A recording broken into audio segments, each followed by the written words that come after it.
নমস্কার, আমি অভিনেতা সুরজিৎ বন্দ্যোপাধ্যায় বলছি। নোয়ার আড্ডার সঙ্গে ইতিমধ্যে আপনাদের আলাপ বন্ধুত্ব সব হয়ে গেছে এবং সে আলাপ বন্ধুত্ব গভীরে পৌঁছেছে। নোয়া এই দীপাবলিতে আপনাদের বিশেষ উপহার দিচ্ছে, আস্ত একটা জাহাজ। অবাক হচ্ছেন তো?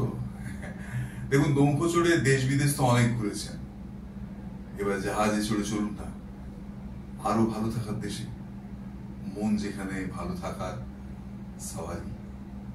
এই জাহাজ কিন্তু কোনো ইস্পাত, কাঠ, এইসব ধাতব বস্তু দিয়ে তৈরি নয়। এই জাহাজ গল্প দিয়ে তৈরি, সেজে গল্প দিয়ে ঘেরা।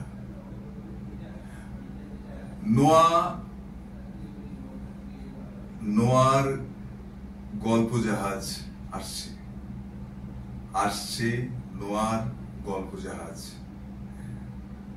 আপনার জন্য, শুধুমাত্র আপনার জন্য। গল্প শোনাবো আমি, শুনবেন তো?